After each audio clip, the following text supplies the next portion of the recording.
Olá a todos e todas, bem-vindos à nossa Masterclass de hoje sobre Lean na prática, transformando projetos de 20 meses em 8 meses. Eu me chamo Thaisa Figueiredo, sou arquiteta e gerente de relações institucionais aqui na Zigurate. Bom, para quem não sabe, a Zigurate é um instituto online com mais de 20 anos de experiência no campo da educação, oferecendo programas de treinamento inovadores e de alta qualidade, especialmente desenvolvidos para atender às necessidades dos profissionais do setor AECO. Ao longo desses 20 anos, nós formamos mais de 1.500 profissionais por ano, provenientes de mais de 120 países, e contamos com mais de 200 membros do corpo docente distribuídos pelo mundo, trazendo uma ampla gama de conhecimentos e experiências para enriquecer o aprendizado. Bom, e na Zigurate, nossos valores são a base do que fazemos e nos orientam em nossa busca pela excelência e transformação do amanhã. Eles refletem nossa inovação e mentalidade pioneira, nossa coragem e crença no poder transformador das tecnologias disruptivas e nosso compromisso com a transformação de profissionais preparados para enfrentar os novos desafios. Bom, dito isto, eu gostaria de dizer que essa Masterclass de hoje está relacionada ao nosso Master Internacional em Projetos na Construção. E aqui vocês têm o QR Code, caso queiram ter mais informações sobre esse nosso Master. E bom, os nossos palestrantes de hoje são o Heron Santos, que é o consultor de gestão de projetos, PMP, PMI e é professor do nosso Master Internacional em Gestão de Projetos na Construção, e a Zilá Marcelino, que é arquiteta, colaboradora e sócia da Fava Arquitetura e é nossa ex-aluna do Master também Internacional em Gestão de Projetos na Construção. E bom, agora eu deixo vocês com esse bate-papo envolvente sobre a jornada da Fava Arquitetura na implementação do Lean Design e como isso transformou a abordagem de gerenciamento de projetos do escritório. Vocês também vão descobrir como essa oportunidade surgiu durante uma aula na Zigurate e como a FAVO enfrentou o desafio de trabalhar com Lean Design, resultando na redução de prazos de contratos de 20 meses para 8 meses. Repete. 1, 2, 3 e... Olá a todos e todas e bem-vindos à nossa Masterclass de hoje sobre Lean na prática, transformando projetos de 20 meses em 8 meses. Eu me chamo Thaisa Figueiredo e sou arquiteta e gerente de relações institucionais aqui na Zigurate. Para quem não sabe, a Zigurate é um instituto online com mais de 20 anos de experiência no campo da educação, oferecendo programas de treinamento inovadores e de alta qualidade, especialmente desenvolvidos para atender às necessidades dos profissionais do setor AECO. Ao longo desses 20 anos, nós formamos mais de 1.500 profissionais por ano, provenientes de mais de 120 países, e contamos com mais de 200 membros do corpo docente distribuídos pelo mundo, trazendo uma ampla gama de conhecimentos e experiências para enriquecer o aprendizado. E na Zigurate, nossos valores são a base do que fazemos e nos orientam em nossa busca pela excelência e transformação do amanhã. Eles refletem nossa inovação e mentalidade pioneira, nossa coragem e crença no poder transformador das tecnologias disruptivas e nosso compromisso com a formação de profissionais preparados para enfrentar os novos desafios. Dito isto, eu gostaria de dizer que o evento de hoje está relacionado ao Master Internacional em Gestão de Projetos na Construção. Vocês têm aqui o QR Code, caso queiram ter mais informações sobre esse nosso programa formativo. E os nossos palestrantes de hoje são o Heron Santos, que é consultor de gestão de projetos, PMP, PMI e professor do Master Internacional em Gestão de Projetos na Construção na Zigurate, e a Zilá Marcelino, que é arquiteta, colaboradora e sócia da Fava Arquitetura, com o Master Internacional em Gestão de Projetos na Construção pela Zigurate. Bom, eu deixo vocês agora com esse bate-papo envolvente sobre a jornada da Fava Arquitetura na implementação do Lean Design e como isso transformou a abordagem de gerenciamento de projetos do escritório. E vocês também vão descobrir como essa oportunidade surgiu durante uma aula da Zigurate e como a Fava enfrentou o desafio de trabalhar com Lean Design, resultando na redução de prazos de contratos de 20 meses para 8 meses. Como vai ser editado, a gente pode falar algumas coisas antes, né? Olá, pessoal. Sejam bem-vindos para mais um podcast da Zigurá. Dessa vez, vocês vão conversar comigo, Heron, engenheiro civil, com mestrado na área de arquitetura. Sempre tive curiosidade, né, de conhecer um pouco mais dessa área. E terminei fazendo mestrado na área de arquitetura, porém eu sou professor de 2 Master dentro da Zigurá, um na área de gerenciamento de projetos e um na área de BIM. E nesses 2 Masters, nós tratamos de um método de documentação de processos chamado Lean Design, que é o Lean aplicado no gerenciamento dos processos de desenvolvimento de projetos.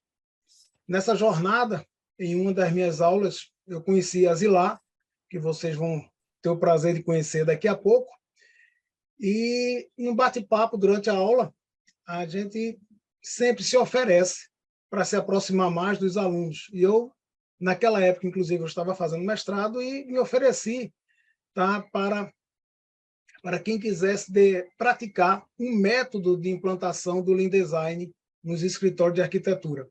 Zilá, assim que terminou a aula, terminou entrando em contato comigo e aceitou o desafio de executar um método para a implantação do Lean Design e analisar os resultados que estavam sendo alcançados. Bem, quem vai contar essa história para vocês é a Zilá. Deixa eu passar para ela, ela vai se apresentar, é uma arquiteta, tá? Mas deixa ela se apresentar. E aí, Zilá, fala um pouquinho Oi, aí. Heron, tudo bom? Bom, eu sou a Zilá, eu sou arquiteta aqui em São Paulo, sou colaboradora e sócia da Favo Arquitetura, e ano passado a gente estava, algumas pessoas do escritório estavam fazendo os masters na Zigurá, né? 3 pessoas estavam fazendo do BIM Management e eu estava fazendo o Master em Gestão de Projetos. Foi no momento em que a gente também estava crescendo bastante, estava tendo uma alta demanda, assim como a gente ainda tem uma alta demanda no escritório. Falando um pouquinho do escritório, né? A gente está no mercado aí há uns 15 anos, e hoje, assim, eu estou no quadro societário há 1 ano e pouquinho, trabalho com a Favo há uns 5 anos, e aí a gente entendeu que era uma boa oportunidade, uma vez que a gente está em transição dos processos tradicionais para entrar no processo BIM, seria uma grande... E a gente também estava numa fase de crescimento interna do escritório, com muitos colaboradores chegando, a gente sentiu a necessidade de aprofundar. Isso é uma cultura do escritório, a gente sempre está atrás de formação, atualização, para a gente estar sempre atendendo as demandas e chegando, tentando chegar um pouco à frente ali, né, com soluções um pouco mais otimizadas, assim, desde que eu entrei lá, a própria empresa ofereceu diversas formações e tal, e a gente sentiu a necessidade, fomos 4 pessoas fazer o BIM para tentar fazer uma implantação geral e formar a cultura dentro do escritório. E aí e aí foi bem nesse momento que surgiu essa oportunidade. A gente estava com N processos correndo, assim, o escritório hoje tem um foco, a gente tem 3 vertentes, mais ou menos, né? Uma que a gente faz projeto para varejo, a gente tem um time de projeto para varejo, a gente tem um time de gestão e compatibilização de projetos e tem um time de desenvolvimento de projeto. Esses 2 últimos times, assim, a ideia da construção é justamente não só fazer a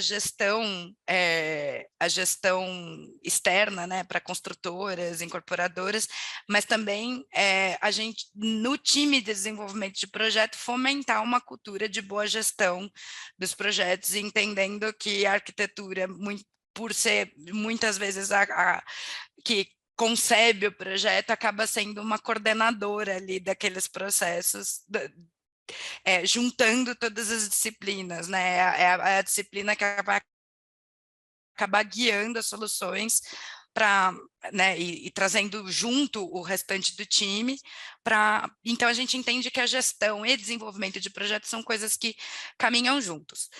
Naquela época o escritório ainda estava bastante segmentado, né, porque a gente tem os nossos clientes externos e tal, e a gente queria fazer um processo para o escritório. Além disso, a gente estava já tinha alguns clientes ali que a gente já tinha, a gente estava tendo alguns problemas recorrentes, assim, a gente entendia que tinha alguns problemas que a gente precisava olhar para dentro dos nossos processos, mas às vezes no caminhar da pressa, a gente acaba não conseguindo olhar com atenção e assim, não é com atenção, mas com calma, né, para determinados problemas e reestruturar e propor modificações, entender quais são os problemas, qual é a origem dos problemas, e aí o Heron veio com a com a proposta e Desafio. eu prontamente falei, não, eu acho que é o que a gente precisa, assim, às vezes alguém de fora ajudando a gente, e assim, aplicar as ferramentas, né, porque o curso ele dá aquelas ferramentas, às vezes a gente fica com a sensação e é uma sensação, né, que tá tudo meio solto, mas aí às vezes precisa dar uma juntada.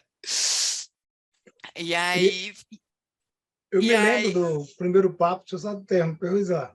Quando a tá? gente, vamos dizer, Zilá aceitou o desafio, e aí Zilá disse, eu preciso conversar com meus diretores também. Eu estou empolgada, mas deixa eu conversar com a minha diretoria.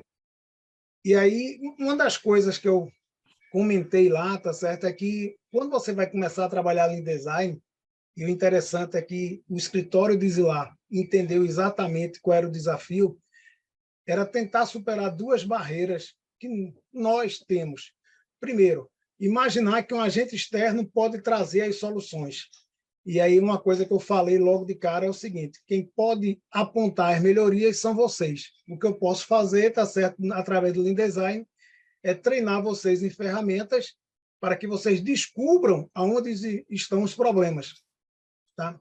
E o segundo é, nada vai mudar da água para o vinho. É um processo muito gradativo. Tá? E para minha surpresa, e aí vou falar surpresa mesmo, né? Isso foi aceito por Zilá e sua turma.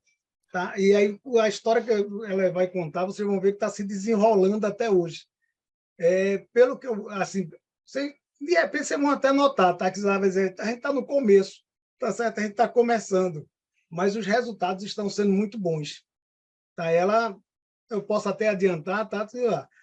Ela está conseguindo, tá certo, reduzir prazos de alguns contratos de 20 meses para 8 meses. Tá certo? Não é nenhum milagre, não. É basicamente a jornada de descobertas que ela vai contar aqui. Não é isso, Zilá? Exatamente. Então, aí dentro desse processo, a gente escolheu um fluxo, né? E aí eu vou contar um pouquinho o porquê da escolha desse fluxo, né? Assim, desses contratos. A gente tem, dentro da parte de desenvolvimento do projeto, a gente tinha muitos clientes do segmento econômico de habitação, né?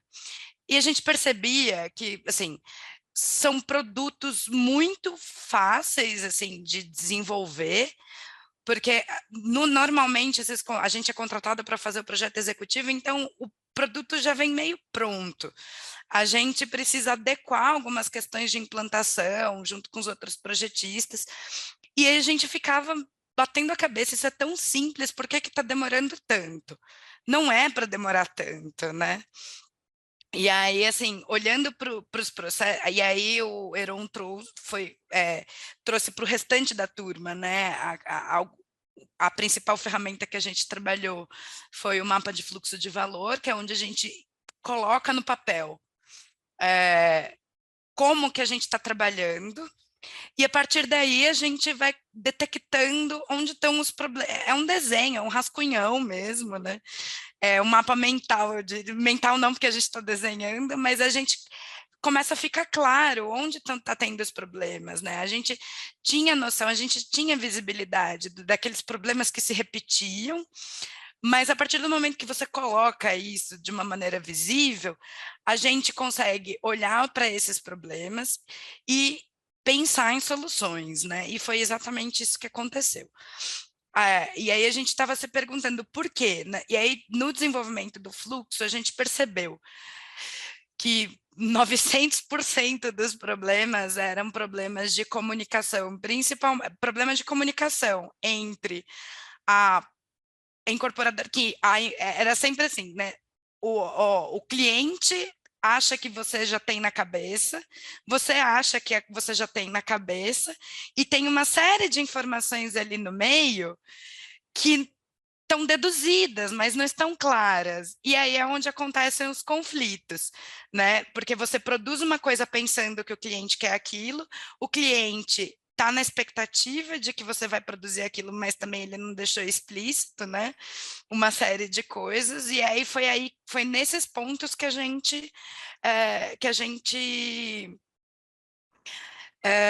focou.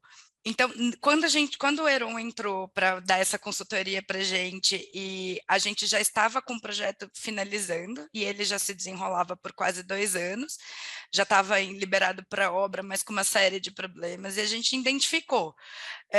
A construtora não tinha as premissas, não, os requisitos muito claros. Geralmente, assim, o produto vinha, a gente já partia para o executivo, não tinha uma comunicação e uma validação com os complementares, se aquilo estava funcionando. Então, assim, a gente passava tudo para uma base de executivo, só que aí depois o projetista de instalações falava, esse shaft não está funcionando, eu preciso de mais, só que aquele projeto já estava aprovado no legal, e aí sempre desenrolava 1000 questões, 1000 revisões. Então, assim, a primeira coisa que a gente fez foi bem na fase que a gente já estava desenvolvendo essas soluções, e a gente chamou o comercial e falou, vamos lá, eu preciso que você entregue esse questionário para o cliente, ele responda, porque são coisas que a gente sempre bate a cabeça com isso, né? Então, a gente acrescentou aí, vamos fazer, antes da gente começar a fazer as bases de executivo, vamos fazer uma reunião ou a gente envia esse material para os complementares comentam e tal. Então, antes da gente emitir um executivo a partir da base deles, já produzida por eles, a gente já acertava muita coisa entre os complementares. É uma coisa basicamente simples, né? Não tem muito segredo, é comunicação apenas. A Eu gente queria enviou o até questionário, assim, colocar, exato, e assim, a partir desse questionário, a gente já entendeu muitas coisas que eram diretrizes da construtora também. Então, assim, a gente já sabia que aqueles pontos a gente tinha que atender. Então, assim, aí você qualifica a conversa também com os complementares, né? A diretriz é essa, eu tenho que seguir isso, como é que dá para fazer? Você sobe um nível na conversa, né? E deixa eu só te aí... falar, Zira, você tocou num ponto, você tocou num ponto que eu queria até enfatizar aqui, tá? Diversos MBAs, ou diversos cursos de pós-graduação, eles colocam o BIM, parece somente como ferramenta, só como ferramenta, tá? Rogério é o coordenador, nosso coordenador, né, do MBA de BIM, ele abriu mais esse leque. Ele realmente colocou o BIM dentro do Master como um conjunto de tecnologias, que são as ferramentas, processos e mudança da cultura organizacional. E é o que você mais está conversando aí, tá certo? Embora você esteja trabalhando BIM, até agora você não falou de ferramenta nenhuma. Está mostrando que as grandes mudanças ocorreram a partir do momento que vocês começaram a entender como vocês trabalhavam através do mapeamento de fluxo de valor, que aí eu quero até comentar daqui a pouco um pouco sobre essa ferramenta, tá? E também a mudança de cultura organizacional. Por quê? Nós promovemos, tá certo? E aí o método, o Lean Design, não vou falar o método, o Lean Design, ele é muito enraizado também na engenharia simultânea. E aí o pessoal disse, mas é trabalho em paralelo? Não, engenharia simultânea também é trabalho colaborativo, que tanto o BIM solicita. E aí vocês, quando estavam implantando o Lean Design, vocês fomentaram o trabalho colaborativo, porque vocês foram para quem estava executando os serviços e disseram assim, ó, vamos documentar do jeito que a gente faz, eu quero saber de vocês quais são as melhorias que eu posso implantar. Eu não participei de nenhuma melhoria, eu acho. Tá certo? Todas as melhorias foram ditas pelo time de vocês, utilizando aquela ferramenta que você falou. E que aí eu tenho até alguns atritos, não é atritos, né? Vamos chamar atritos no bom sentido, com alguns outros consultores que eu trabalho. Algumas divergências aí, né? Por quê? É muito comum a gente utilizar, por exemplo, o BPMN no mapeamento de processo, e que ele segue regras rígidas. Quando chega, tá certo, no mapeamento de fluxo e valor, não tem regra rígida, e o que você colocou é um bocado de rabisco. Mas que é para ser desse jeito mesmo, que o importante é vocês traduzirem no papel a forma como vocês trabalham e como, tá certo, vocês podem melhorar aquela forma de trabalho. Aí o que eu achei interessante e aprendi muito, tá certo, foi como, por exemplo, a equipe de Zilar começou a modificar algumas coisas que eu tinha dito de como desenvolver o mapeamento de fluxo de valor. Aí eu digo, ó, se é desse jeito que eles entendem, tem que continuar. E o mapeamento de fluxo de valor deles ficaram muito rico. E pelo que eu estou entendendo, e aí queria saber de Zilar, vocês estão continuando a utilizar essa ferramenta para promover melhorias ainda hoje, Zilar? Sim, de alguma maneira, assim, é só para dar um fecho ali no que eu estava contando, né? Então, assim, foram modificações muito simples que a gente implementou a partir desse questionário para o cliente, a reunião com os complementares, para partir para uma base mais acertada.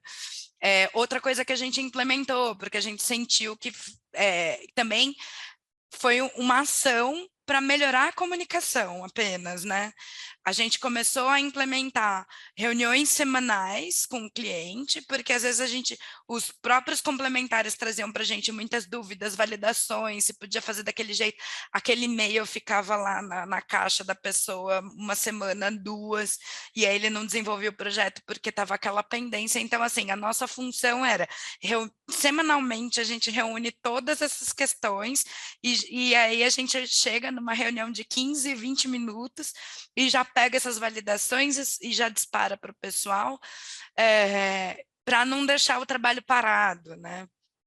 Então, assim, mais uma ação que não depende de nenhuma ferramenta, nenhum software carésimo, e aí a gente começou a implementar isso. E aí, a partir disso, a gente começou a implementar isso para os outros clientes, em outros tipos de projeto, e aí a gente mantém, assim, o segmento do escritório que trabalha com econômico hoje está avançado. A gente tem muitas melhorias a fazer ainda, principalmente quando não se trata de segmento econômico, que é um produto menos padronizado, né? Mas a gente ainda segue, a gente sempre olha, a gente hoje, né, principalmente para o time de gestão, a gente tem uma reunião operacional onde a gente continua visualizando esses fluxos, uniformizando alguns procedimentos dentro do escritório, né, porque aí a gente percebeu que cada um estava trabalhando de um jeito, então, assim, e aí eu acho que aí é a próxima etapa que a gente vai começar a falar como que isso tem se desdobrado, né, no escritório. Eu acho que tem muita coisa a ver, tá certo, com algo que você me falou, né? Depois que a gente aprende a enxergar, a gente nunca mais para de ver. Mas vamos conversar sobre isso no próximo episódio, que a gente se aprofunda um pouco mais de como vocês, não sei, a partir de um projeto piloto, que foi esse, tá certo, que você relatou, o primeiro que a gente treinou a equipe, eu acredito que vocês continuam treinando as equipes de vocês nessas ferramentas, qual está sendo esse andar de vocês para continuar amadurecendo. Eu estou achando que vocês estão muito parecidos com a Toyota, tá? A cada dia tem que melhorar um pouquinho, mas não melhora muito de uma vez não, que estraga, mas a cada dia tem que melhorar um pouquinho. É esse o ponto. E controlar a ansiedade. Vamos lá, valeu, Zilar. Até mais, Heron. Olá, pessoal. E agora? Agora. Olá, pessoal. Sejam bem-vindos à continuação do nosso bate-papo. Meu nome é Heron, sou professor da Zigurata e nós estamos aqui com Zilar, arquiteta, e que está nos contando a sua história de utilização do Lean Design. Lean Design é um dos assuntos, um dos módulos que estão presentes, que está presente em pelo menos 2 ou 3 masters da Zigurá, e que apresenta uma filosofia de trabalho, um pensamento de como reduzir desperdícios, como melhorar, reduzir prazo e reduzir custo nos escritórios de projetos de arquitetura e projetos complementares. Lá nosso primeiro episódio, a gente estava contando, Zilá estava contando como a jornada começou, tá certo? Através de um desafio que a gente fez na própria aula. Isso pode acontecer dentro dos Masters da Zigurá. Zilá não é a primeira pessoa, por exemplo, que eu trabalho, tá certo? E faço um trabalho extra-classe, complementar. Existem outros trabalhos com extra-classe, mas existem alguns que os professores eles são convidados, tá certo? E muitas vezes a gente aceita para fazer uma aproximação com a vida real dos alunos e para que eles possam colocar em prática tudo o que a gente está vendo do Master. Mas continuando nosso bate-papo, Zilá está aí, né? Eu acho que está na hora de mostrar, tá certo? Como as coisas começaram realmente a acontecer e qual a perspectiva, né? Não a perspectiva, mas como está sendo o trabalho com aquelas pessoas que não participaram do projeto piloto. Tá? Eu estou chamando de projeto piloto aquele primeiro grupo no qual eu dei treinamento. Agora, possivelmente, o treinamento está sendo dado por vocês, tá? Toda aquela teoria de Lean e de Lean Design deve estar sendo repassado por vocês. Eu estou curioso para saber isso, Zilá. Como é que está essa jornada de vocês, hein? Bom, vamos lá. Após essa experiência, né, a gente conseguiu arredondar muito bem, principalmente os projetos do segmento econômico, com os clientes do segmento econômico, e essa redução que a gente teve atraiu ainda alguns outros clientes e está sendo muito frutífero.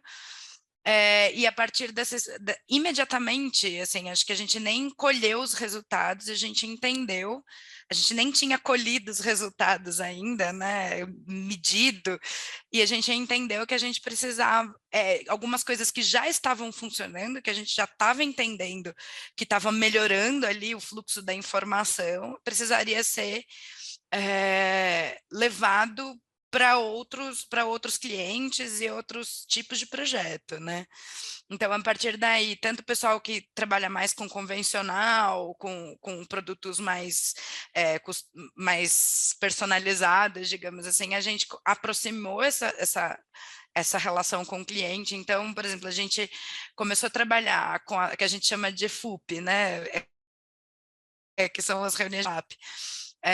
Que a gente, semanalmente, a gente já vê quais são as demandas, quais foram os pontos, para entender também as prioridades do cliente, para entender quais são as ações imediatas, quais são as ações a médio prazo, né? Então, assim, a gente vai trabalhando isso semanalmente ou quinzenalmente, a partir da disponibilidade do cliente, e, por exemplo, dentro do time de gestão, que é o time que atende principalmente serviços de compatibilização e coordenação externa, a gente começou a entender que tinha algumas coisas ali que ficavam umas pontas soltas dentro do processo, né?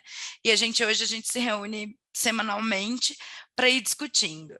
E aí eu acho que é o grande ponto, né? A gente começou a implementar isso, aí foi até engraçado, porque eu saí de férias, fiquei uns 15 dias fora, eles continuaram fazendo, a turma continuou olhando para os fluxos, como que isso ia acontecer e tudo mais, né, das coisas internas, porque também é uma coisa que a gente tem o hábito, ouvir o feedback do cliente, né? E assim, a gente tem que ter essa humildade, assim, de ouvir quais são as dores, o que a gente eventualmente não está atendendo, às vezes tem alguma crítica mais dura, mas é importante para a gente crescer nesse sentido, alinhar e oferecer um melhor serviço. Perguntar uma coisa, Zilá. Oi? Posso te perguntar uma coisa? Diga.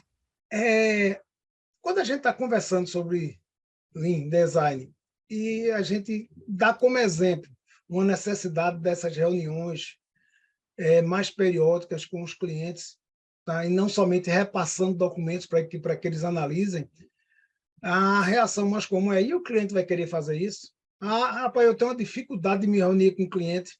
E eu vejo que você fala com muita naturalidade, que os clientes de vocês aceitaram isso. Aí eu estou achando interessante esse ponto. Tá? Olha, eu vou dizer Existe a assim, reação do cliente? tem clientes mais resistentes a isso, mas quando eles percebem que muitas coisas estão encrencando e não está indo, aí geralmente volta atrás, assim, não, vamos fazer.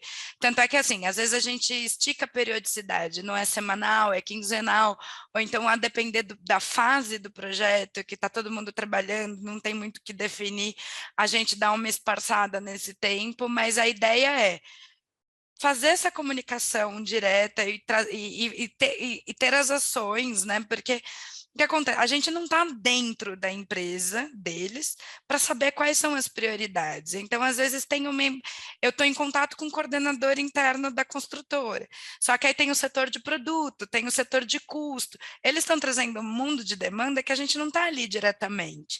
Então, assim, às vezes eu preciso tomar uma ação para responder aquelas demandas desses outros setores, mas eu não estou adivinhando, né? Em geral, eu acho que assim, a gente documenta muita coisa e muitas vezes a gente não tem tempo para aprofundar.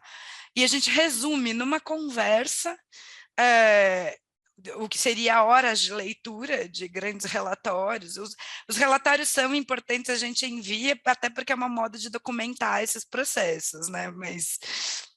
Mas para você resolver, falar com um, falar com outro, validar uma solução, pedir um estudo, a gente consegue desenrolar isso com muito mais facilidade e com muito mais agilidade. Então, assim, não são todos, mas a maioria acaba aceitando, né? Mas assim, a gente tem, e geralmente a gente acaba fazendo, mesmo os que são mais resistentes, às vezes quando ele vê que a coisa está começando a encrencar, ele percebe que pode ser bom, né? Esse acompanhamento. E aí até foi, voltando, né? Quando a gente aplicou a gente começou a fazer essas operacionais do time para a gente ver o que a gente tinha que fazer, quais são os entregáveis, o que a gente precisa implementar nisso. Eu saí de férias, eles continuaram, quando eu voltei, eu falei, meu Deus, é outro escritório. E foi bem isso, assim. Só que aí a gente começou a aí acho que entra a parte dos desafios e acho que aquilo que você falou, né? A gente pensa nas mudanças, mas essas mudanças não acontecem imediatamente. Tinha uma série de processos, eu tentando me ambientar ali naquelas coisas que eles discutiram e implementaram, passou-se um tempo e eu percebi que a maioria estava fazendo cada um de um jeito. Aí eu falei, vamos lá, gente, vamos fazer o seguinte, vamos de passinho, de formiguinha. Quais são as ações que a gente imediatamente precisa tomar e vamos consolidar? Antes da gente seguir, assim, sei lá, tem 15 processos aí novos, a gente não vai conseguir aderir e absorver tudo isso. Então, vamos consolidar esses 3 processos aqui, esses 3 procedimentos, e aí, mês que vem, a gente retorna para ver como é que isso está funcionando, e aí a gente está fazendo dessa maneira, né? Então, assim, aí você tinha um arquivo colaborativo, o outro salvava no desktop e estava só para ele, aí eu ia lá entrar no arquivo, não sabia o status da coisa. Eu falei, então, gente, é colaborativo, vamos lá, vem cá, tia, assim, né? Mas aí eu entendi isso, porque a gente tem uma ansiedade de melhorar tudo, a gente quer organizar a casa, mas aí a gente também é quase como um processo de psicanálise, né? Você descobre um monte de coisa, só que você não consegue mudar tudo de uma vez, e às vezes aí você tem que olhar para uma coisa, focar naquela coisa, e ir esmiuçando aquilo até que a pessoa, não, entendi, isso agora já faz parte da minha rotina, agora vamos para outro, né? Então, e aí foi esse desenrolar que a gente está hoje, né? Uma das coisas que a gente, e aí assim, né, uma das coisas que a gente percebeu que havia algumas falhas era em documentação de processo, então, seja documentação para o cliente, né?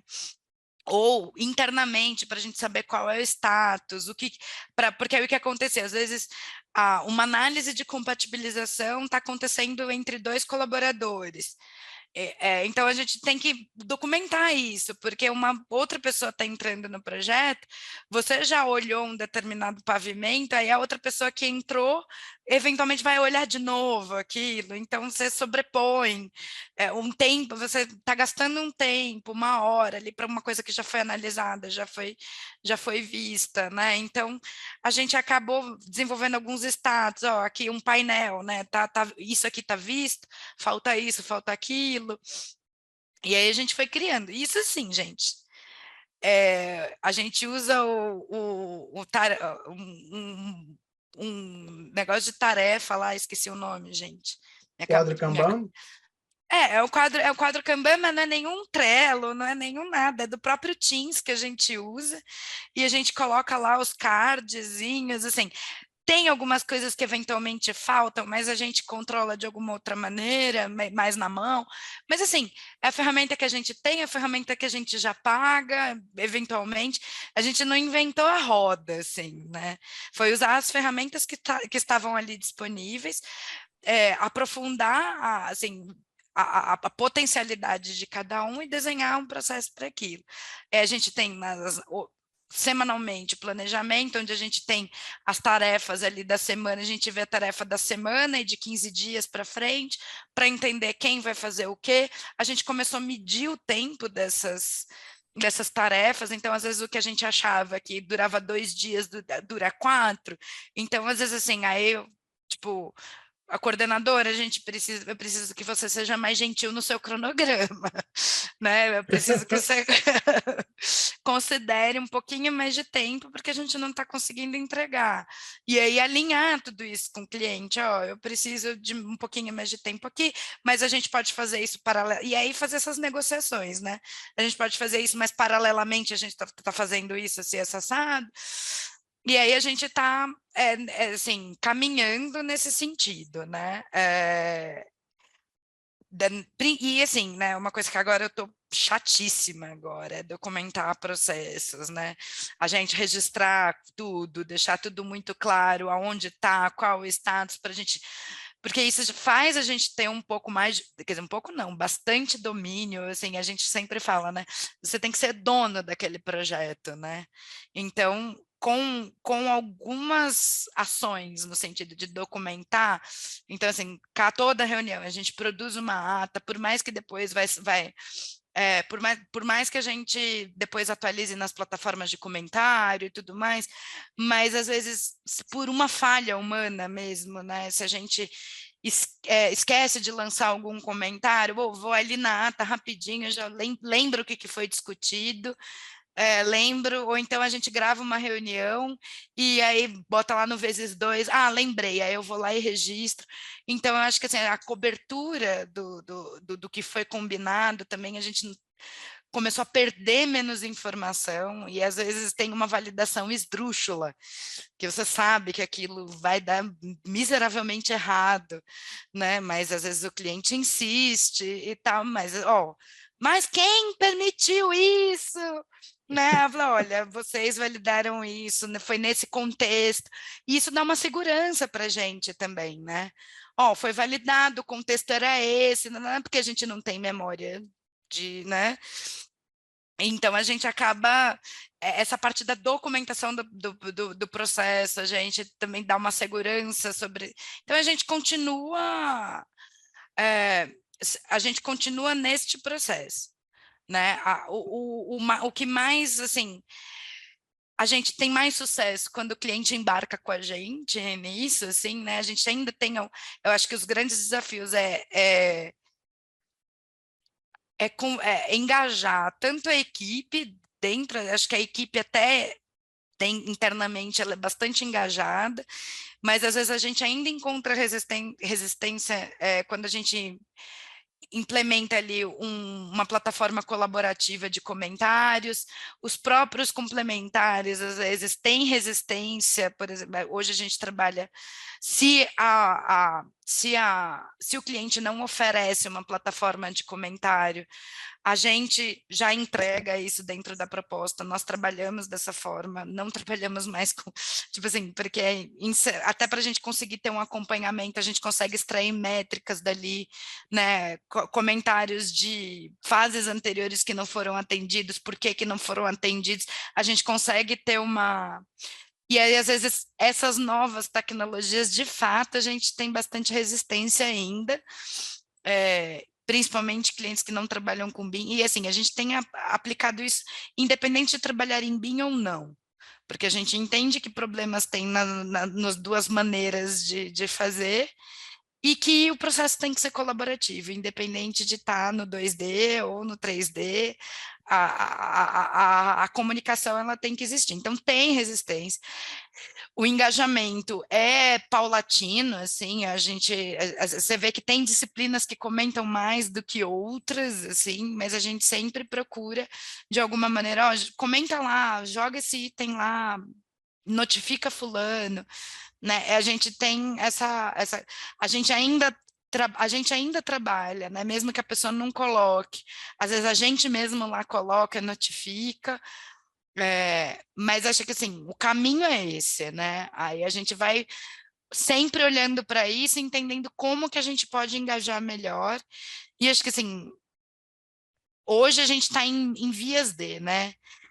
Mensalmente a gente entrega um cockpit, né? A partir da ferramenta a gente extrai, ó, tal época estava assim, hoje está assado, a gente teve uma porcentagem de atendimento dos comentários assim, assado, a gente precisa tomar uma ação porque tal disciplina está com 50% dos itens da fase anterior ainda em aberto, vamos fazer uma reunião com eles para a gente entender o porquê que não foi atendido e tal. E acho que isso é basicamente comunicação, né? Só que quando a gente consegue mapear isso, documentar e medir, a gente consegue ter uma ação mais acertada em relação a isso. Deixa eu só colocar alguns pontos assim que eu fico até feliz quando eu vejo, tá certo, na prática, algumas coisas que a gente termina falando em sala de aula, tá? Eu queria enfatizar somente alguns pontos que você falou. Primeiro, tá? As mudanças não vão ocorrer da noite para o dia. Nem todas as mudanças podem ser implantadas de uma vez só. É muito comum, tá certo, a gente querer mudar tudo da noite para o dia. Eu sou especialista em regime, tá? E eu já fiz diversos regimes, inclusive ficar 2 dias sem comer. Eu terminei de Miami. E aí, quando eu comi, engordei o dobro. E aí, o que é que isso tem a ver com o processo, né? Quando você começa a enxergar todas as melhorias que você pode implantar dentro do seu escritório, e aí você só consegue enxergar isso no momento que você documenta seus processos, e vocês estão utilizando mapeamento de fluxo e valor para isso. Tá? Muita gente pergunta assim, mas por que a gente não enxerga algumas coisas antes? Eu digo, porque você não documentou seus processos. A gente só consegue enxergar quando a gente documenta processo. E aí você faz uma análise daquilo e planeja as mudanças. Vão ser várias mudanças. Não queira fazer tudo de uma vez. É exatamente o que você falou. Tá? E, acima de tudo, não querer criar soluções mirabólicas de software. Tá? Eu me lembro de uma historinha que a gente vai para o médico, e o médico não passa nenhum regime, o médico é ruim, né? Ou não passa nenhum remédio, o médico é ruim, não passou nenhum remédio para mim. Aí, quando chega algumas... Até em consultoria, tá certo? Quando a gente fala assim, ó, você não tem que comprar software nenhum, é o que vocês têm aqui. Não, mas se só fosse o que a gente tem aqui, a gente já estava trabalhando bem. Não, o problema não é o software, o problema são os processos. Aí é justamente tudo isso que você está contando. Aí, só que tem um ponto, tá, que a gente também tem que conversar um pouquinho, que é o seguinte: quando a gente vai documentar o mapeamento de fluxo e valor, ele pede algumas informações que você não necessariamente tem. Tá? E aí são o que a gente chama métricas, né? Extração de métricas, para verificar como é que está o desempenho. E é muito comum a gente perguntar, ó, qual é o tempo médio que vocês desenvolvem isso? Aí o cara diz, ó, a gente não tem esse histórico, não. Ah, então não vou poder documentar o processo. Não, peraí. Documenta sem essa informação. Mais na frente a gente Estima, vai né? fazer E depois vai observar. e vai fazer a melhoria. Tá? Eu acho que, vamos dizer assim, eu acredito que você está no ponto de começar a evoluir para esse ponto. tá? Mas eu acho que talvez seja melhor a gente conversar isso, tá certo, no próximo episódio. Tá legal? Então, eu queria agradecer a vocês que estão nos assistindo, tá? E participando dessa jornada Favo, né? Eu acho que você falou até isso, a jornada Favo das mudanças. E comprovar que é possível, tá certo? Comprovar que, assim como a Toyota fez na sua indústria, os escritórios de arquitetura e projetos de engenharia podem fazer os seus ambientes e melhorar a competitividade. Eu só vou tocar num ponto, né? Você disse, a partir do momento que a gente começou a entrar mais clientes. Tá? Eu acho que tem alguma coisa relacionada, porque a sua qualidade começa a transparecer. Mas vamos conversar isso no próximo episódio. Próximo. Valeu, gente. Obrigado. Mais uma vez, sejam bem-vindos ao nosso podcast. Terceira parte nossa, né? Terceiro episódio. E aí a gente está conversando com a arquiteta Zilá e ela está contando a história, só que é uma história com H, de como a Favo Engenharia, a partir dos conhecimentos... Arquitetura, desculpa, Zilá. De vez em quando eu levo um puxão de estar certo de arquiteto. Né? A minha formação é engenharia, embora eu tenha mestrado em arquitetura, eu era um engenheiro, tá certo, no mestrado de arquitetura. E aí os colegas disseram, você é o engenheiro mais com um perfil de arquiteto que a gente mais conhece. Eu digo, não venha com essa não, que eu tenho meus deslizes aqui, tá? A Favo Arquitetura. Tá legal? Então, Zilá está contando a história, né, de como a Zilá, vamos dizer, a Favo, a arquitetura, está, inclusive, crescendo no mercado, aplicando os conhecimentos que elas viram nos seus master. Eu acho que tem um ponto que está faltando a gente conversar, Zilá, que é justamente aquilo que a gente terminou o segundo episódio, ou seja, nem sempre nós temos as métricas necessárias para fazer a comparação. Será que eu melhorei? Será que eu não melhorei? E isso não pode ser uma barreira para você implementar melhorias. Que isso venha, inclusive, como uma melhoria. Tá? Então, existem, durante esse caminhar, você implanta uma melhoria e você tem outras 10 melhorias para implantar. Mas você descobre que talvez seja melhor implantar uma melhoria da melhoria. E aí você entra em loop, porque você nunca mais vai deixar de implementar melhorias. Exatamente. Você tem visto isso, Zilá? Sim, inclusive quando a gente fez o processo, aconteceu exatamente o que você comentou no episódio passado, né? Com relação a quanto tempo vocês fazem isso, a gente não ter essa precisão, assim, né? E aí é importante você estabelecer uns marcos, assim, não, eu acho que para fazer isso a gente gasta 3 dias.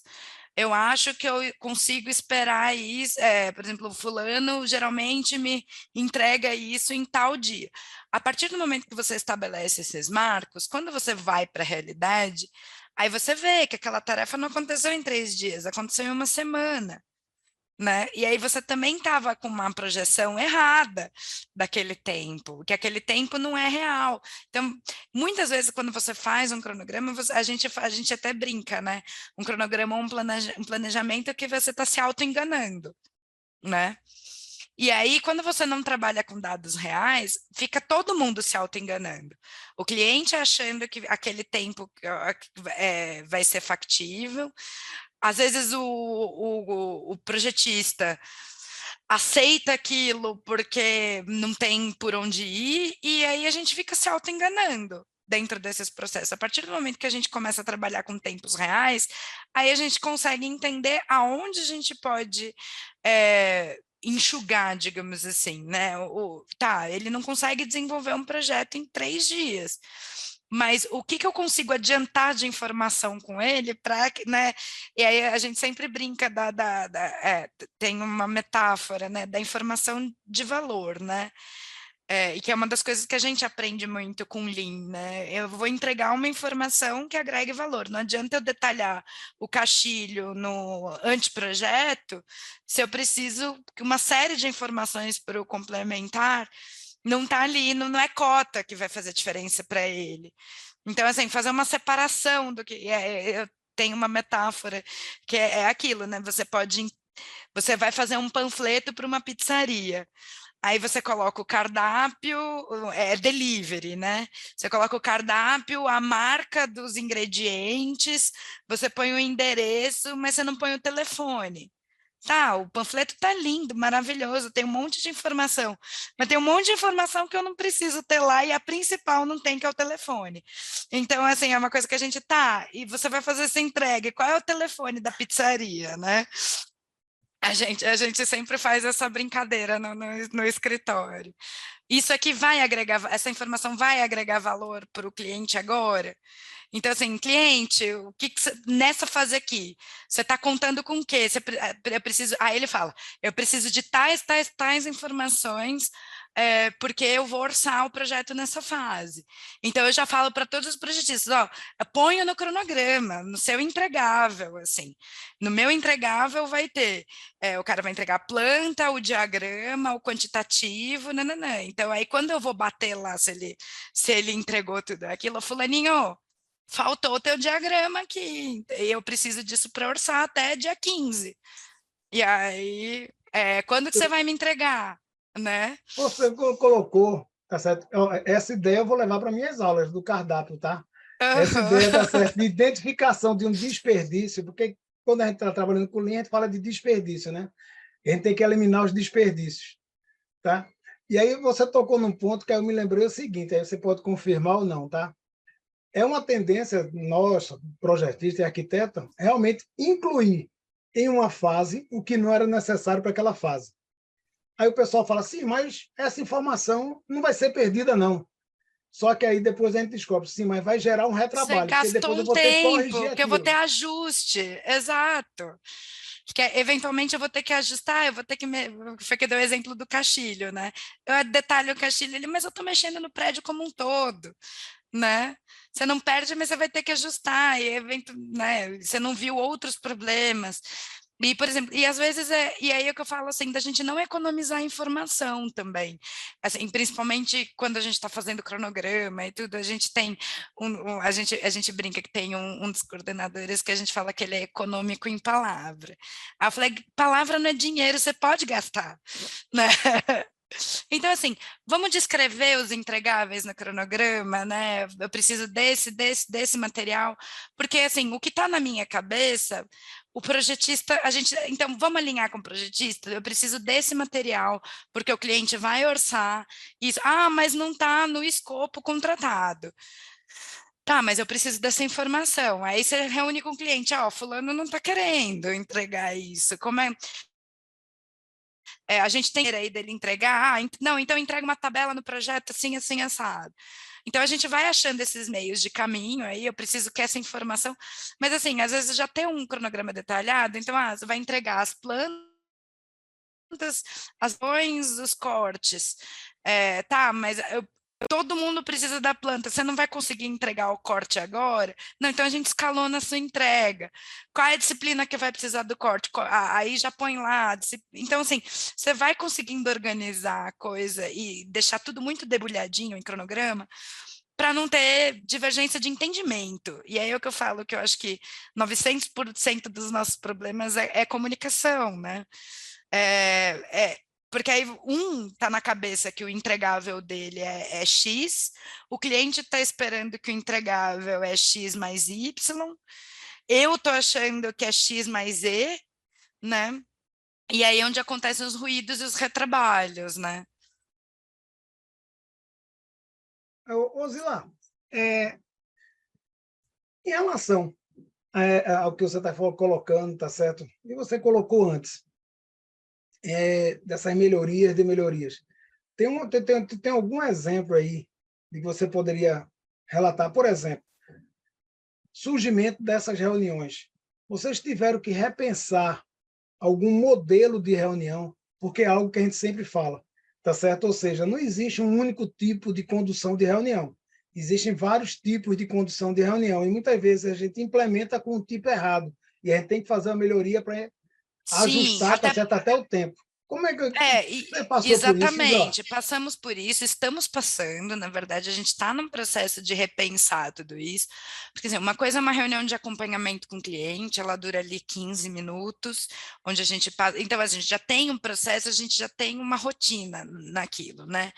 Outra coisa que a gente percebe, e assim, isso até acho que foi uma aula muito revolucionária que a gente teve na Zigurá, com a Paula, que ela fala, com a Paula Mota, né? E ela fala muito da qualidade das reuniões, né? O que vai ser preparar essas reuniões, ter feedback dessas reuniões. Por exemplo, aí uma das coisas que tem me incomodado há muito tempo, e não é todo mundo que aceita esse tipo de coisa, mas acho que assim, até pela urgência dos momentos, a gente tem inserido ali, e a gente tem visto que tem sido melhor, e a gente está tentando implementar isso como uma rotina, e colocar isso de alguma maneira num cronograma, aquelas reuniões de compatibilização de 4, 5 horas. Num primeiro momento a gente escalonava as reuniões, mas assim, por mais que a gente prepara a pauta, a gente separa quais são os itens que são dignos de discussão e tal, né? Mas eu tenho orientado muito assim, vamos pegar só o que precisa ser discutido, porque todos os comentários. Então, tinha cliente que queria que a gente passasse tudo, eu falei, mas o projetista é alfabetizado, ele pode ir lá e ler, entender o que ele precisa fazer, não precisa de discussão para mudar o ponto da torneira daqui para cá, entendeu?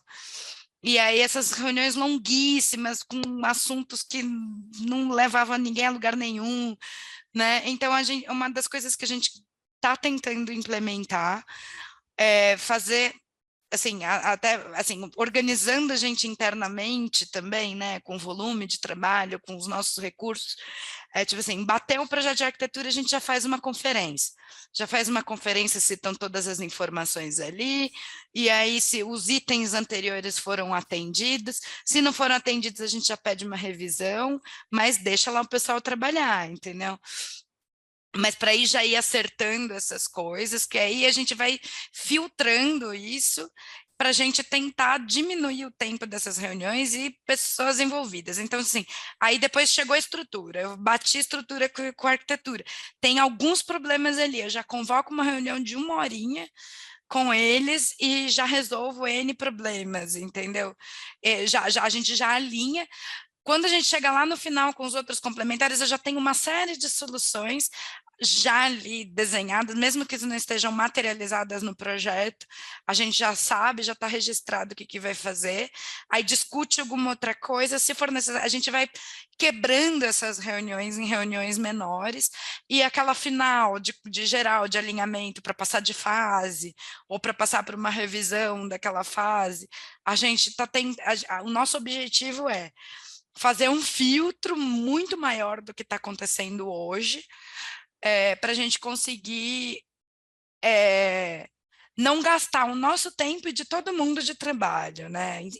Reuniões são importantes, mas a gente entende que uma reunião muito longa é maçante, tipo, a gente chega no final, assim, eu fico destruída depois de uma reunião de 4, 5 horas, assim, tipo, depois eu quero ir para minha cama e dormir, assim, depois de uma reunião dessas, que desgasta muito você. Então, assim, se a gente conseguir adiantar algumas soluções e trazer essas coisas um pouco mais apuradas, né, fazendo encontros picados ali, né, aí você no final das contas, você até pode até ter gastado as 4 horas, mas ela não tirou um meio período da sua vida para ficar um olhando para a cara do outro ali, né, e que você poderia estar fazendo coisas mais úteis.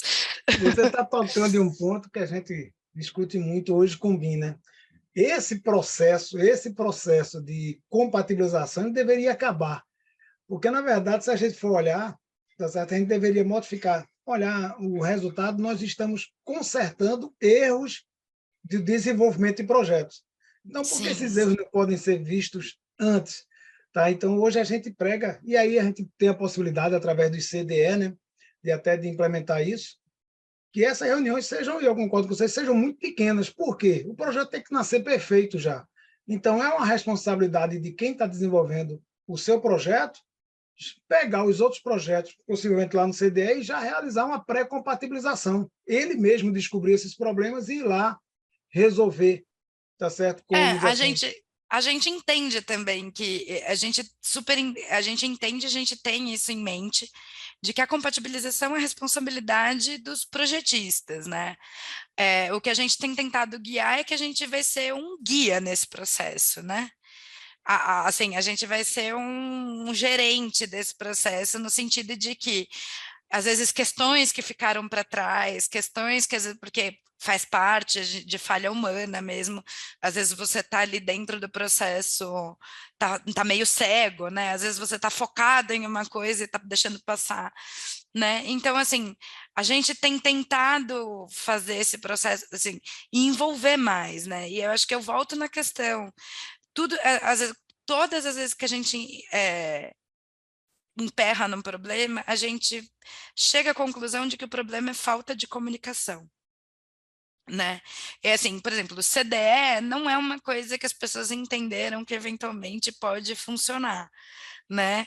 Então a gente trabalha com a realidade que a gente tem, mas tentando mitigar isso ao longo do processo, né? Ou Então, assim, seja, o que você está é me um chamando trabalho a de atenção, convencimento, é um trabalho de vamos tentar fazer isso? Às vezes, não, mas se a gente estivesse fazendo isso, provavelmente e a gente vai jogando a sementinha, né? você tocou num ponto, tá certo, que eu não vou dizer assim que é o calo do nosso trabalho, mas é um dos pilares do Lean, tá certo? E aí se estende para o Lean Design, que é a humildade. Humildade em termos de quê? Eu demorei muito para entender que diabo é ser humilde. Acho que é por isso que o japonês abaixa tanta cabeça.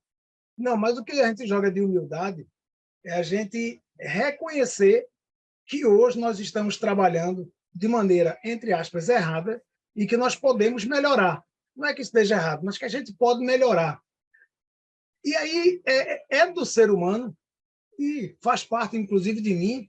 Se uma pessoa vier, tá certo? Se tu está trabalhando errado, eu me armo todinho. Eu me armo todo e vou dizer assim, não estou trabalhando errado, não.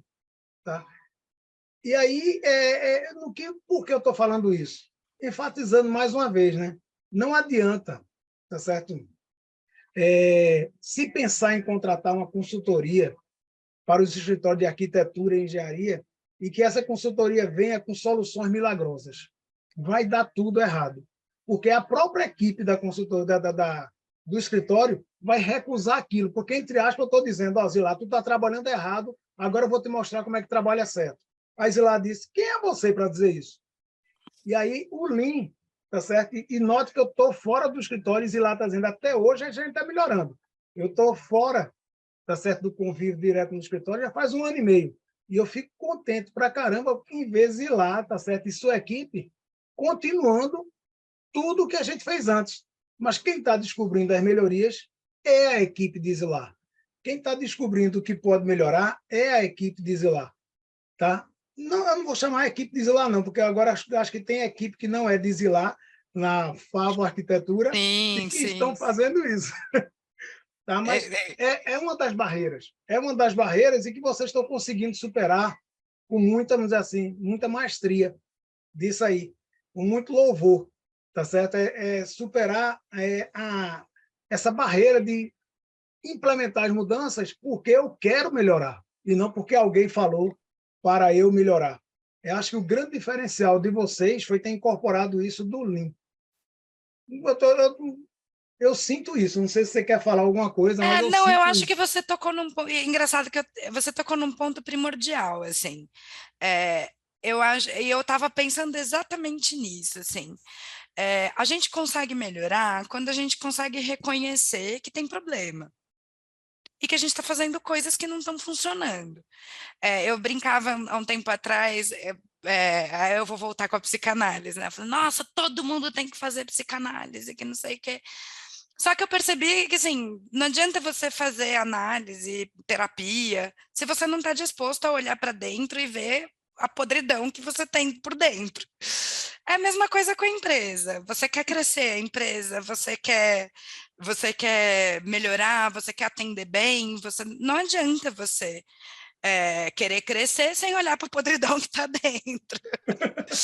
Aí eu estou sendo um pouco radical, mas é isso, né? Se a gente não olhar com franqueza para as coisas que não estão funcionando, para os problemas que a gente, assim, que a gente se descabela todos, e são sempre os mesmos problemas. Peraí, né? São sempre os mesmos problemas, então acho que tem uma questão aqui, né? É sempre a mesma dor de cabeça, como é que eu posso eliminar essa dor de cabeça? Né? E aí eu olho para isso, isso aqui não está trocado? Será que isso aqui não tinha que vir antes disso aqui? Será que eu não consigo pedir essa informação antes? Porque aí eu vou estressar o meu projetista porque não vê essa informação, mas o meu processo está errado, né?